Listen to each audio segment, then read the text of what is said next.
E quando você falou que lá atrás, há 20 anos atrás, a sua forma de construir autoridade era, de repente, até criando uma vestimenta específica, uma postura em sala de aula, hoje em dia, 20 anos depois, você vê que a autoridade não tem nada a ver com isso. Você chegou aqui na maior pinta de motoqueiro, chique pra caramba. O motoqueiro da Vocês lei. têm que ver o look dele, gente. O motoqueiro, O motoqueiro da lei.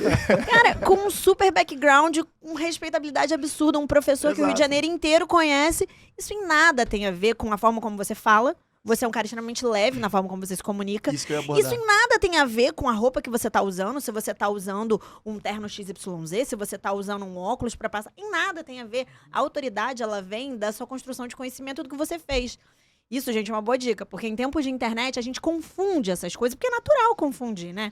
Na internet as pessoas querem construir autoridade a partir de imagem. Então, olha como eu tô bonito, olha como a minha casa é bonita, olha como a viagem que eu faço legal. Se você quer ser como eu, vem aqui, compre meu curso.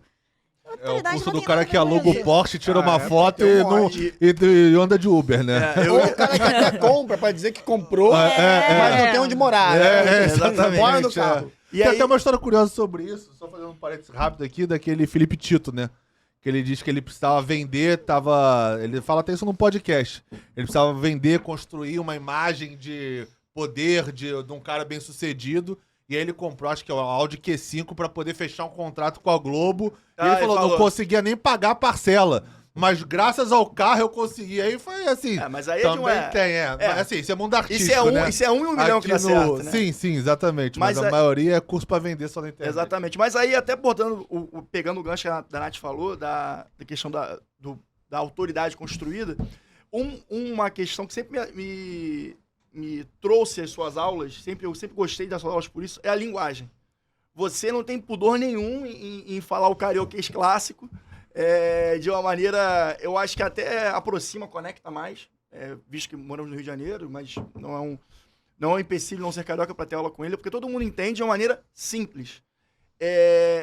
Mas isso eu entendo que não é a maioria que a gente vê nas aulas de direito. A gente vê o famoso juridiquês, né, como a gente fala aqui, aliás, muito, muito forte. E me afastava. Tá? Inclusive, o Manda Pro Jurídico é uma plataforma que a gente tenta falar de uma maneira simples, que todo mundo possa ouvir. Dos interessados em direito, mas que não tem interesse em cursar o direito, até um advogado, uma pessoa que está no mercado super inserida, como nós quatro aqui. E dito isso, essa sua linguagem adotada foi alguma coisa natural ou foi uma estratégia para se conectar mais com os seus alunos? Só fazendo um parênteses aqui nessa pergunta, para pegar o gancho que ele falou uma coisa. A gente tem essa comunicação, nós quatro aqui, mais informal. Mas quando você começou a dar aula, porque o jurídico também tem uma solenidade, uma tradição, assim, da forma de pensar, se portar, agir. Você teve algum preconceito quando você começou a dar aula pela linguagem que você tinha, essa aula de aula? Muito bom. Primeiro lugar, pegando aí o círculo da Natália, passando pelo Rodrigo, chegando no Pedro para costurar, tá? A questão da autoridade. É possível ser técnico sem ser chato. Isso é um negócio, cara, que para mim é super importante. E você faz isso Concordo, É. brilhantemente. Você é referência eu nisso, não Pablo. preciso ser chato. Por que eu tenho que ser chato? Por que eu tenho que parecer arrogante? Por que eu tenho que parecer pedante? Sabe? Por que as pessoas que muitas vezes estão no universo jurídico têm que ter essa careta? A segunda coisa, ainda na questão da autoridade, da roupa e tal. A gente vive um mundo já há algum tempo, e agora muito mais intensificado com a inteligência artificial, da robotização. Mas a robotização não começou com a inteligência artificial, né? A robotização começa com a Revolução Industrial. E o homem vem brigando o tempo todo com essa revolução, seja ela industrial, seja ela tecnológica, e agora a revolução da inteligência artificial. Eu encurtei aqui esse caminho nesses 3 tópicos, mas eles são maiores do que isso. Então, onde é que o homem perde quando ele tenta competir? Ele quer competir com a máquina. Então, imagina, eu consigo apertar parafuso de carro muito bem. Vamos botar uma máquina e talvez ela não aperte tão bem quanto eu. E aí eu vou ficar brigando com um sistema que arrumou uma máquina que aperta parafuso. A mesma coisa em relação ao conhecimento jurídico, né? A gente tem uma OAB, por exemplo, que fica brigando com as ferramentas tecnológicas para a advocacia, Lawtex, né, Legaltex e tal. Cara, que babaquice, cara. Meu irmão, se eu tiver incomodado de conseguir ou não avançar com a minha profissão, porque tem um robô com quem eu acho que compete comigo, cara, vou fazer outra coisa, cara. Assim, eu sou incapaz, eu sou incompetente, tá? E aí, de novo, o que isso tem a ver com a roupa? Pronto. O que tem a ver com a linguagem, com a forma de se comunicar e tal? O mundo não tá afim de comprar robô. O mundo tá afim de usar robô, é diferente. Então, se você se porta como um robô, você não será comprado no sentido de conquistar, você será usado. Quando você olha a figura, por exemplo, dos advogados, e aí me perdoem, por favor, mas eu vou estigmatizar. Até porque esse estigma é criado pelo próprio sistema. A gente brinca, né? Os Faria Limers. Os advogados que atuam com direito empresarial na alta casta de São Paulo, e aí não é só em São Paulo que tem Faria Limers, por isso que eu disse que eu ia estigmatizar, né? Mas que tem que ter aquele padrão dos ternos que são absolutamente envelopados, né? Que se botar um alfinete estoura de tão envelopado que é. Aquele sapato sem meia, com a calça, como é que é? Pescador. A mochila estilinho marrom. Cara, uma boa. O que diferencia você de outros se você se porta totalmente igual aos demais? E aí, Rodrigo, para te responder, personalidade. Eu acho que uma coisa que sempre, para mim, foi importante foi a questão da personalidade. Perfeito. Desde que quando eu comecei. Ainda que eu tenha começado sem nenhuma autoridade técnica, porque eu não tinha, e eu impunha uma autoridade através da força, ok, é o que eu tinha naquela época. É uma insegurança também sua, né? Absurda insegurança.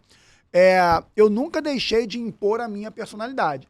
E por uma razão que hoje eu entendo ótima para o mercado, mas que naquela época era o motivo. É muito difícil a gente ser aquilo que a gente não é.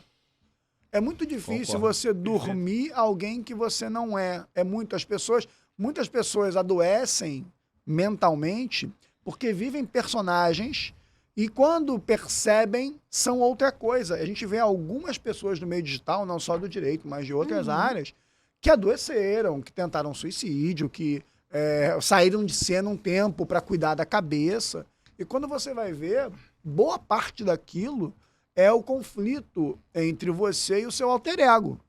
Então é muito mais fácil eu ser eu mesmo. Tá entendendo? Assim, então, quando eu ando assim, é porque sou eu mesmo. Obviamente que eu não ando assim o tempo todo, que alguns clientes eu vou atender de terno. Óbvio. Mas é isso. É sobre personalidade. Eu acho que as pessoas compram muito personalidade. Um aviso aos advogados. Vendam sua personalidade, cara. É isso. Eu concordo muito. Vendam personalidade, pô.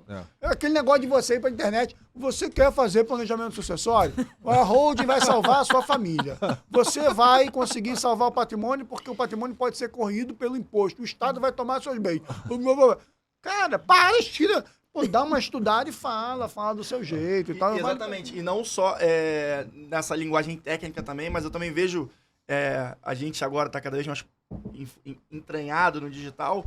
Eu vejo as pessoas falando pra câmera como se estivessem reproduzindo o que tá escrito no livro.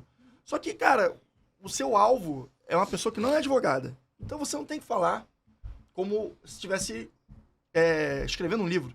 Sendo assim, encontrar a sua personalidade para poder comunicar e conectar com o seu prospecto, com o seu lead, eu acho que é um caminho muito mais fácil, natural e mais efetivo também. Assertivo.